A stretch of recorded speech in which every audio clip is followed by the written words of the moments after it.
Bonjour mes amis, je parlais à un ami tout à l'heure au sujet de la droite nationale. La droite nationale, si on regarde les élections qui vont venir, les élections présidentielles, l'année prochaine, j'ai le regret de vous annoncer que ça n'ira pas très loin. Il n'y a plus de droite nationale, la droite nationale est morte. Je vais vous dire pourquoi. La droite nationale se refait sur deux choses. Elle n'a pas de colonne vertébrale idéologique. Ça signifie qu'elle n'a pas de... Il n'y a pas des valeurs. Il n'y a pas des valeurs nettes, claires, franches, défendues. Il n'y a pas de ça. C'est une droite, si on regarde par exemple un parti comme Front National, qui a changé de nom, mais qui a changé aussi de valeurs, pour tenter qu'il ait eu des valeurs à un moment donné. En tout cas, depuis le départ donc, de son fondateur, c'est un parti qui part un peu dans tous les sens. Aujourd'hui, c'est un parti qui dit que je peux faire mieux que Macron. Ça signifie que je peux faire plus que lui. C'est un parti qui reproche à Macron de ne pas être assez macroniste. Si on était à la place de Macron, nous aurions fermé plus tôt. Nous aurions fermé les écoles plus tôt. Nous aurions bouclé plus dur. Nous aurions fermé les frontières. Et en fait, c'est un parti, par exemple, qui n'ose pas critiquer le système. Alors, ils ont trouvé cette technique. C'est une technique de paresse intellectuelle de se dire, je ne vais pas m'opposer au système. Je vais faire exactement comme dit le système. Mais par contre, je vais attaquer sur le système en lui disant, tu sais quoi? Tu ne vas pas assez loin dans ce que tu fais. Tu ne fais pas assez pour le climat. Tu ne fais pas assez pour le Covid. Tu ne fais pas assez pour ceci, pour cela. Vous comprenez? Et tout le reste des valeurs fondamentales, on renonce. D'accord? Comme ça, on ne peut pas se faire critiquer. Parce que comme ça, un journaliste, pour critiquer, il faudrait qu'il critique des valeurs fondamentales pour le système, qui sont aujourd'hui, soi-disant, portées par une droite nationale qui n'existe plus. Il y a ce problème-là, déjà. Autre problème, c'est la droite nationale a trop misé sur l'islam. Vous voyez, là, je vous parle de cette vidéo. Si vous la regardez dans une semaine, elle sera peut-être à 20 000 vues. Elle va plafonner à 20, 21 000 vues. Et après, durant les 10 prochaines années, elle ne bougera pas. Parce que je vous parle de manière générale. Si je fais une vidéo sur l'islam, elle peut sauter à 100 000, 200 000, 300 000 vues. Vous voyez le truc. Donc, la droite nationale, très souvent, elle a surfé sur l'islam. Donc, ce qui s'est passé, c'est qu'elle a eu une relation de feedback, une relation où l'islam la nourrissait, elle nourrissait l'islam. Alors, tant que les islamistes faisaient des attentats, et en particulier des attentats extrêmement sanglants, je parle de l'attentat de la promenade des Anglais à Nice, je parle de l'attentat du Bataclan, donc des attentats de cette dimension-là. Du moment que les islamistes réalisaient ce genre d'attentats, la droite nationale était présente, n'est-ce pas, était au guichet, était présente, et donc parlait d'islam. Le problème, c'est que depuis que les islamistes se sont calmés, et qu'aujourd'hui la nation fait face à une perte très grave des libertés publiques et des libertés civiles, et une dégradation du cadre de vie, une dégradation des institutions, une dégradation de la démocratie, et tout ça, qu'on est dans un moment historique où un pays comme la France risque de basculer dans le capitalisme de surveillance à la chinoise, là, soudainement, la droite nationale n'a rien à dire. Parce qu'en fait, c'est un petit peu comme si la droite nationale, elle était là pour défendre la nation contre une seule menace qui était l'islam. Et que finalement, si on enlève la menace islamique, mais qu'on la remplace par la menace chinoise, par exemple, ou communiste ou autre, il n'y a plus de droite nationale. Parce qu'elle est programmée pour réagir à l'islam. Si ce n'est pas l'islam, elle ne réagira à rien. Donc en ce moment où les gens, par exemple, le migrant dans sa barque en Méditerranée n'est plus vraiment à ce stade-là quelque chose qui empêche le français moyen de dormir, parce qu'il y a d'autres soucis aujourd'hui beaucoup plus importants en tout cas, c'est vrai que la droite n'a plus rien à dire. Voilà. Parce que la droite s'est construite sur le migrant et sur l'islam. Du moment que la problématique a shifté, on n'est plus là-dedans, c'est fini. Il n'y a plus rien, plus personne. Donc, et ceci m'inquiète beaucoup en fait. Ceci m'inquiète beaucoup parce que s'il n'y a pas aujourd'hui un sursaut et un renouveau de cette droite nationale-là, moi j'ai le regret de vous prédire Macron aux prochaines élections. D'accord? C'est simple. Il n'y a pas de...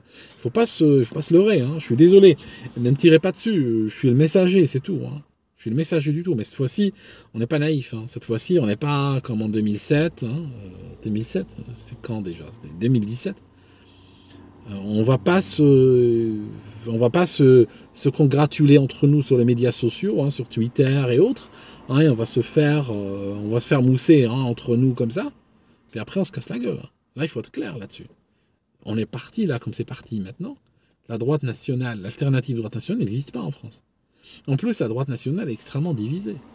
Vous regardez, il y a des royalistes, il y a des catholiques, il y a des souverainistes, il y a des anti-Europe, il y a.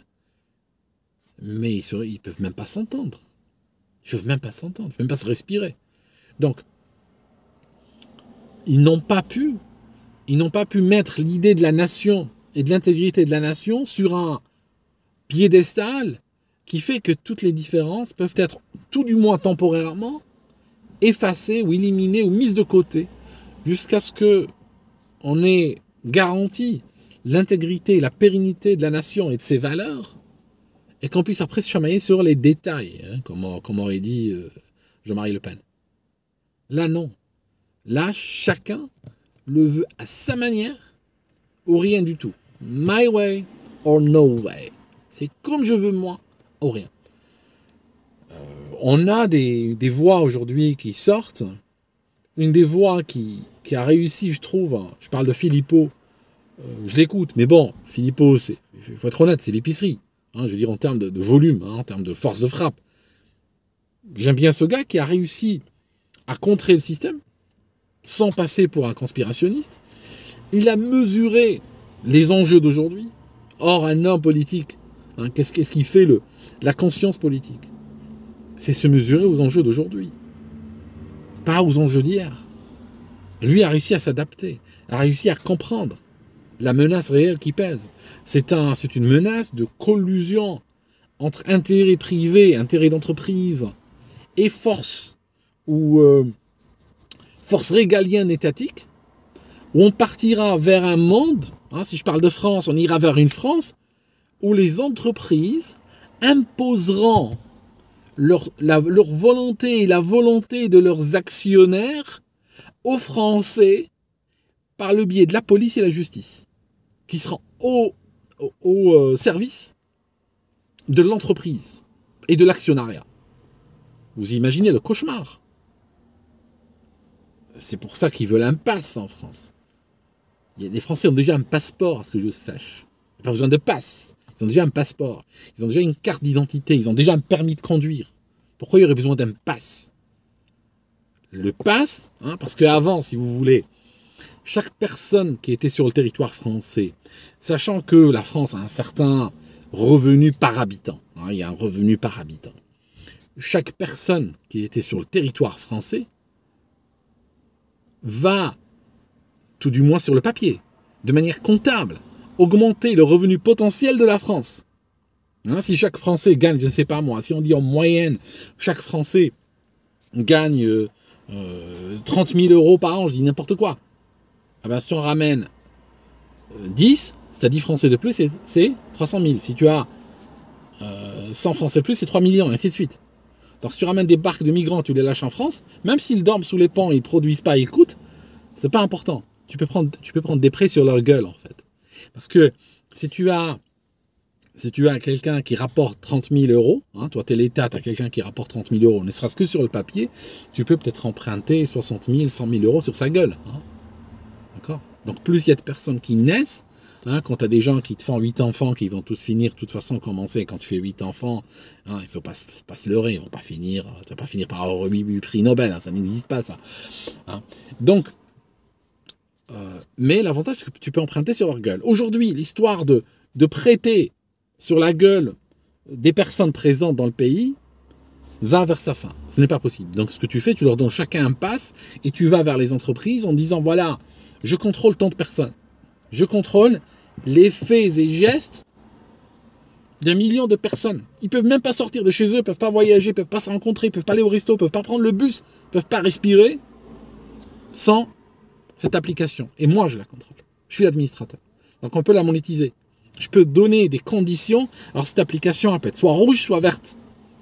elle passe en rouge, la personne est techniquement prisonnier. La personne est techniquement, avant, hein, il y a 2 ans, il y a 1 an, il aurait fallu commettre un viol, il aurait fallu commettre des crimes graves pour se retrouver sous surveillance électronique. Aujourd'hui, ça va devenir le défaut pour chaque citoyen parce que la technologie le permet. Et si demain la technologie permet d'autres choses, ça sera immédiatement rajouté dans ce système. Tout ce que la technologie peut offrir, on l'implémente. Après, hein, l'État peut aller vers l'actionnariat, peut aller vers les forces de l'argent, ils peuvent aller vers les entreprises et dire écoutez, c'est nous qui gérons si l'application est verte ou rouge. Qu'est-ce que vous voulez? On peut rajouter d'autres conditions de participation à la société. Ça veut dire que l'application devient une licence de participation à la société, une licence révocable, renouvelable, à certaines conditions dictées par des entreprises et qu'on peut leur vendre. Donc l'entreprise paye les politiques, elles disent bon, je te paye ta campagne électorale, je te paye ta maison secondaire, je donne une bourse à ton fils, je te prête un jet privé, et en échange, voilà ce qu'on veut. Et le politique le fait. Alors voilà où nous allons. Ça signifie qu'en réalité, aujourd'hui, les citoyens sont vendus comme des éléments non tangibles, hein, comme du matériau non tangible. Voilà. C'est tout. Hein. Un jour, on va te prostituer. Hein. Un jour, on peut te prostituer. C'est aussi simple que cela. Hein. Voilà, mes amis. Et l'enjeu, cet enjeu-là, n'a pas été compris par grand monde. Hein. On n'a pas été compris du tout. Le problème, c'est que si vous prenez l'Occident, pourquoi l'Occident n'est pas la Somalie? Pourquoi l'Occident n'est pas la galère, hein, n'est pas la misère et l'Afrique et les guerres et des enfants qui mâchent de l'herbe en tirant sur tout ce qui bouge? Pourquoi l'Occident n'est pas comme ça? Parce que l'Occident s'est construit avec un esprit libre, s'est construit avec une société libérale qui permettait à chaque individu de se réaliser avec un minimum d'interférence étatique. Or, si on va vers l'interférence étatique, ça va couler. Il ne faut pas croire qu'on va aller vers une société heureuse et prospère sous score social. Ça ne va pas exister, ça. Au départ, ça aura l'air de marcher, jusqu'au moment où il y a toutes les structures de la société qui risquent de collapser. Voilà, à tous les niveaux, en fait. Et à ce moment-là, bon, voilà, quoi. En tout cas, je comprends aujourd'hui quand je regarde, je vous cache pas que quand j'étudiais la fin des tsars ou la fin de Ceausescu ou la fin d'autres dictateurs ou d'autres systèmes ou autres, ou la fin de la royauté française ou dans d'autres royautés, j'avais toujours trouvé que le peuple avait peut-être versé, hein, comme dirait BLM, avait peut-être utilisé la force de manière excessive. Je ne le crois pas aujourd'hui. Non, je crois que c'était amplement mérité. Je crois que le peuple ne fait rien pour rien. Quoi. Je crois que quand ça a été fait, c'est que ça avait été amplement cherché, amplement mérité, et que la réponse du peuple était vraiment en dessous de ce qu'il aurait fallu pour apporter à ces gens-là la juste rétribution de ce qu'ils ont fait. Parce que c'est des gens qui sont au pouvoir, qui vivent dans des châteaux, vous voyez quand vous visitez des châteaux d'anciens hommes de pouvoir, enfin ceux d'aujourd'hui ne peuvent pas rentrer, mais quand vous regardez des châteaux ayant appartenu à ces gens, à des tsars ou autres, et vous voyez dans quelle opulence ils vivaient ces gens-là, eux et leurs enfants. Et que malgré tout, ils ne voulaient pas lâcher, que malgré tout, ils voulaient tout pour eux, que malgré tout, ils voulaient grappiller encore. Hein. Quand tu manges quand t'as le peuple qui travaille 7 jours sur 7, des gens vivent dans la misère, crèvent de maladies merdiques et tout ça, et que toi, tu dors dans des draps en soie, que ta vaisselle est en or massif, qu'est-ce que tu veux de plus? Non, tu veux encore plus, jusqu'à ce qu'ils viennent te chercher, hein, que tu es obligé de marcher à l'échafaud en essayant de sortir une phrase qui restera dans le livre d'histoire. Hein. Eh oui, qu'est-ce que vous voulez? C'est comme ça, quoi. C'est comme ça.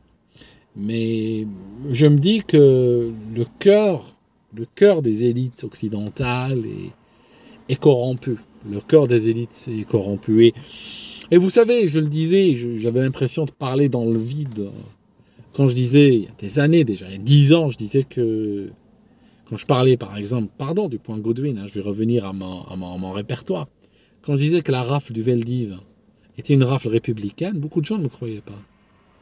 La rafle du Veldiv est républicaine. Vous voyez ce que je veux dire? Si vous comprenez ça, vous comprenez tout. Ils sont capables de tout faire aujourd'hui. Ce qu'ils ont fait en 40 peuvent le faire aujourd'hui. Avec d'autres prétextes, sous d'autres noms, sous un autre habillage, sous d'autres étiquettes. Mais in fine, des gens capables de commettre des horreurs, une élite capable de commettre des horreurs, elle les commettra. Elle les commettra. Elle n'arrêtera pas de les commettre jusqu'à ce que le peuple n'empêche manu militari. En fait. Voilà. C'est...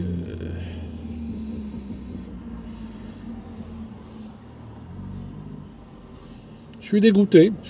Vous savez, je me suis trompé. Hein. J'accuse un peu j'accuse la droite nationale. Moi, je me suis trompé. J'ai pensé que l'islam ou l'islamisme était la grande menace. Finalement, non. La grande menace, c'est le réveil. Par le truchement, on va dire, de la Chine qui ont joué un coup de maître. Tu sais, ils sont forts, eux, hein. Ils n'ont pas eu besoin de tirer une balle. Hein. Pourquoi? Parce que quand tu as un ennemi face à toi qui est corrompu, qui a des forces totalitaires et tyranniques dedans, tu sais qu'il y a ces forces-là. Tu as besoin de les exciter. Tu leur donnes la Libye pour qu'elles se mettent en marche et elles feront le travail. Tu n'as pas besoin de tirer un coup de feu. C'est ce qu'ils ont fait, les Chinois. Et ça, c'est la vraie menace. La vraie menace qui pèse sur l'Occident aujourd'hui, elle ne vient pas de l'extérieur, elle vient de l'intérieur. C'est la corruption profonde et la monstruosité de ces élites qui sont capables de tout. Et on a une structure pyramidale qui est super organisée en Occident. En Afrique, elle est désorganisée. Ça veut dire qu'en Afrique, si on a un dictateur qui veut, par exemple, tuer 100 000 personnes, il ne pourra pas le faire. Pourquoi il ne pourra pas le faire? Parce qu'il est désorganisé. Parce que tuer 100 000 personnes, il faut du travail. Il faut de l'organisation. Tu comprends? Hein, sur le plan organisationnel, oublions le plan moral. Mais sur le plan organisationnel, il faut travailler. Tu comprends? Il faut que tu aies des gens qui obéissent à tes ordres, il faut que tu aies des gens qui vont, même s'ils veulent obéir, il faut qu'ils les exécutent correctement, qu'il y ait une certaine efficacité, n'est-ce pas? En Occident, cette efficacité existe. Ce système pyramidal existe. Ce système hiérarchique qui fait que une seule personne peut donner l'ordre d'exterminer 1 million de personnes et que tu as cette extermination qui sera conduite par beaucoup de gens qui chacun diront « Oui, mais moi je veux pas faire ça, mais je suis obligé de le faire parce que c'est mon travail, je ne fais que mon travail, je ne fais qu'obéir aux ordres. » N'est-ce pas? Et ce système pyramidal permet une dissolution des responsabilités. Ça signifie que tu peux avoir 1 million de morts, mais que nul dans la pyramide, peut-être sauf excepté le gars au top, et encore, ne réalise qu'il a participé à ce crime d'une manière, on va dire, suffisante pour l'empêcher de dormir. Okay? C'est ce système super structuré qui fait que si quelqu'un au top dit « je veux 1 million de personnes en moins », tu as une administration qui se met en branle, des institutions qui se mettent en branle, des flics, des militaires, des agents, plein de gens qui se mettent en activité pour faire en sorte que l'ordre soit exécuté. Et potentiellement, 99,9% d'entre eux peuvent être contre. Mais ça s'exécutera quand même. Alors tu vois, dans un pays désorganisé, il est peut-être, de manière paradoxale, plus à l'abri de ce genre de choses. Parce qu'il n'est pas dans une logique pyramidale. Hein, tu peux donner un ordre dans le bon, dans le mauvais sens, il ne sera jamais exécuté, il n'arrivera jamais sur le terrain.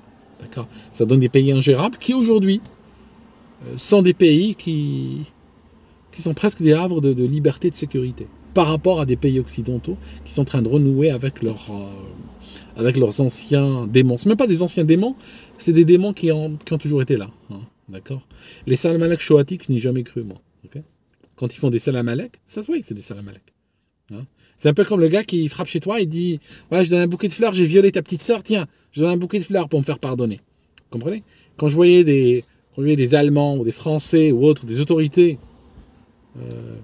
aller répéter presque avec délectation les crimes d'hier, hein, ça se sentait que c'était malsain. Ça se sentait qu'il n'y avait pas de regret derrière. Ça se sentait que c'était... qu'ils fantasmaient sur ces crimes du passé et qu'ils seraient capables de les exécuter le lendemain. Je vous le disais depuis des années, ça. D'accord? En tout cas, mes amis, je vais vous laisser parce que là, j'ai commencé, je ne sais même plus pourquoi, je ne sais même pas de quoi je suis en train de parler maintenant. Mais je peux vous dire que le citoyen en moi est mort. D'accord? Le citoyen en moi est mort. Demain, s'il y a une urgence nationale, Une vraie urgence. Quelque chose, n'importe quoi. Je ferai zéro confiance à l'État. Ça te ma gueule. Moi. C'est tout. D'accord? Parce que j'ai vu de quoi ils sont capables. J'ai vu de quoi ils sont capables, mes amis. Ils sont capables des pires horreurs. Ils n'ont strictement aucune limite. Okay? Quand mon père était gamin, ils embarquaient des enfants dans des trains. Ouais, ils n'ont pas fait ça à l'époque de la construction des pyramides. Hein. Je vous dis, quand mon père était petit, ils étaient en train d'embarquer ces systèmes-là qui sont là jusqu'à aujourd'hui, ils étaient en train d'embarquer des enfants dans des trains. À l'échelle d'un système, à l'échelle d'un humain, ça peut vous paraître beaucoup. Ouais, c'est même pas beaucoup à l'échelle d'un humain. Il y a des gens aujourd'hui en vie peuvent vous dire oui, quand j'étais petit, ça arrivait. Oh, ouais. Quand j'étais enfant, ça arrivait. À l'échelle d'un système, c'est hier, mes amis. C'est ce matin. C'est comme ça. C'est rien du tout, ça. D'accord?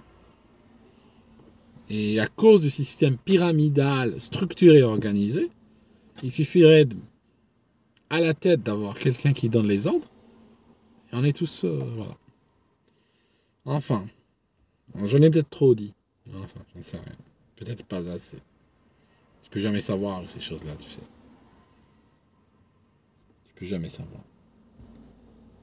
Enfin, je vous laisse mes amis et puis je reviens quand je reviens. Et voilà. Merci en tout cas aux gens qui me soutiennent.